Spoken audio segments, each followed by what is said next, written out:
Hi, folks. I hope we're all keeping well. You're very welcome to our very first online video lesson today of 2021. So I'm sure a lot of you are quite new to this. So how it's going to work is I'm basically most of the time going to send out pre-recorded lessons, okay? And these can be watched on any device, a laptop, a phone. They'll be up on there'll be a YouTube link sent out that you can just click on and watch. And what I'd like you to do is to have your notes copy or whatever copy you use for geography open and with you, and also some pens and pencils, because I'm going to go through PowerPoint slides here in front of me. What's going to happen is I'm going to go through these with you, and during the lesson, I might ask you to pause the video and do an activity. There might be an activity, and there might be some just simple, straightforward questions to answer. There could be a diagram to draw, something like that. So I want you to always have your pen and pencils with you and your notes copy open. Okay. So, today's lesson, okay, we're moving on to a bit of a new topic, but it is linked to our previous topic. So our previous topic we looked at was earthquakes.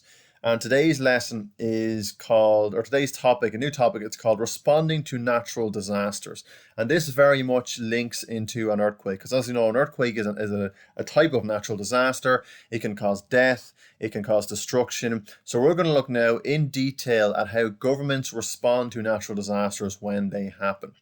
Okay, so first of all, what is a natural disaster? Well, if I was to ask you now what a natural disaster is, you'd probably be able to give me quite a good answer. You might say it's, when an earthquake or a volcano occurs and causes damage, or maybe an extreme weather event like a hurricane and causes damage and death and destruction, and you'd be right. Okay, so I've got my definition here for a natural disaster. So a natural disaster is an event resulting from natural earth processes such as earthquakes, volcanoes, floods, or hurricanes, which can cause enormous damage to property or lives. Okay, so again, a natural earth process, a destructive earth process, earthquake, volcano, flood, that can damage property or lives. Okay, and guys, you do not have to take that down, because that is going to come up in a question during the lesson.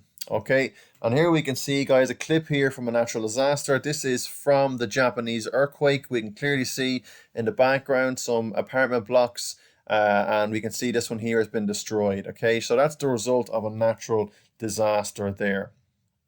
Okay, so we're going to backtrack. We're actually in this lesson going to go back over some of the information on the 2011 Japanese tsunami. Okay, so we're going to go over that, and then we're going to link it in with new material we're going to learn on how the Japanese government might respond to this. Okay, so in March 2011, an earthquake measuring 9 on the Richter scale occurred in the Pacific Ocean at 2:45 local time. Okay, so 2:45 p.m. All right, so in the afternoon. So that's March 11, 2011. Okay, a nice handy one for us to remember. March 11, actually write that in there. March 11, 2011. Okay, so here we have the epicenter here. Okay, this is where the earthquake struck. Okay, so it's 70 kilometers off the coast of a place called Tohoku. Okay, now the depth was 15 meters. Okay, so the earthquake that happened here, okay, 70 kilometers off the Japanese coast, triggered a major tsunami with waves of over 40 meters high. And we've done this, we've covered a lot of this, okay? So we know it caused major death and destruction in Japan. We know it left scenes like this, like, it transported boats and things inland.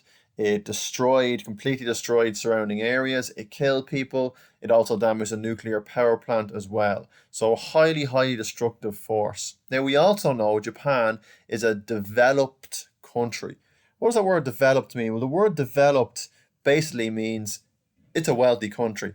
Okay, it's a wealthy country, and they're very well equipped to manage a natural disaster like an earthquake. Okay, so again, you might recognize this slide, albeit it's in a different color. I would have given you this to do before. So, what are the impacts of the earthquake in Japan? So we know 130,000 buildings collapsed and about 1 million were damaged. There's about 16,000 people killed.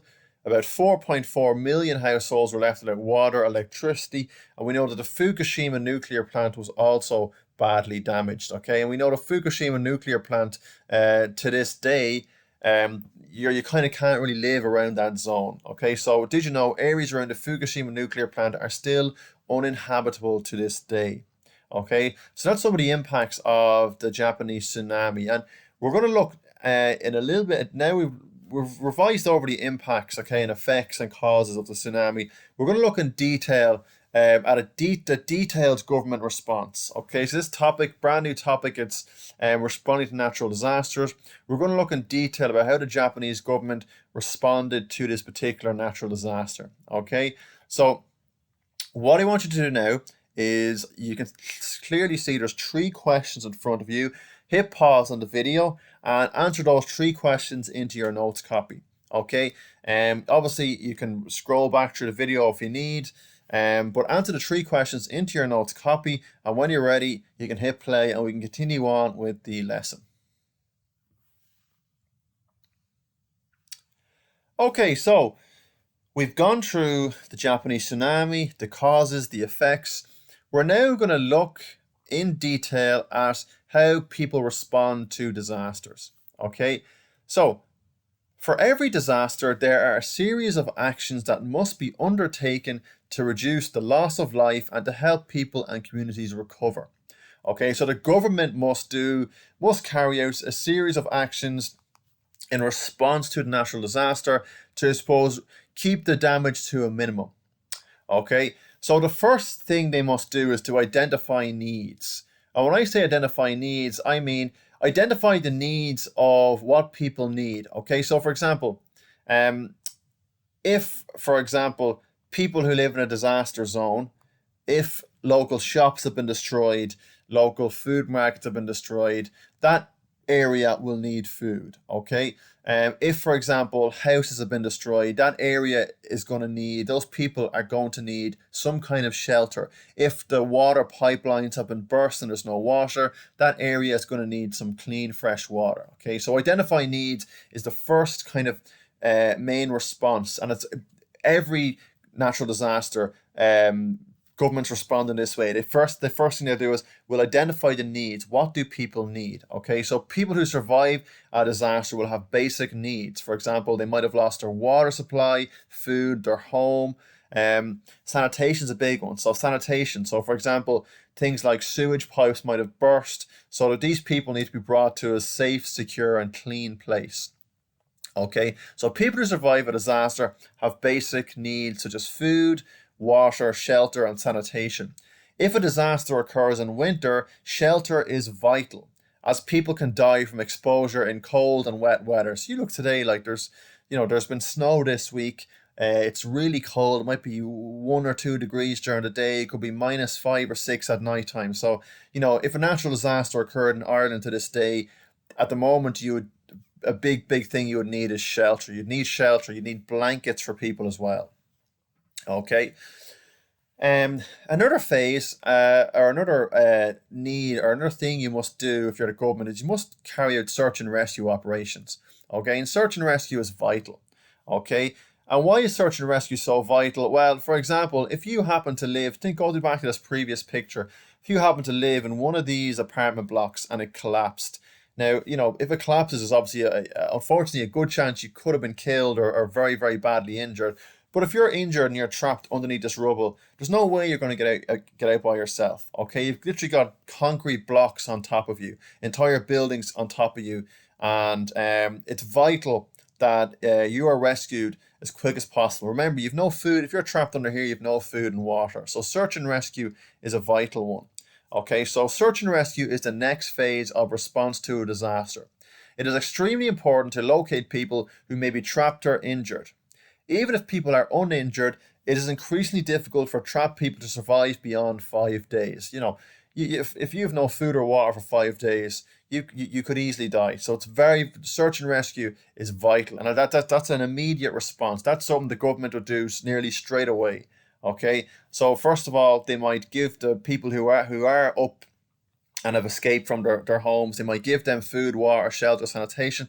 The next thing is phase 2 is, okay, search and rescue. Let's go to these collapsed buildings and houses and try and rescue anybody who is trapped.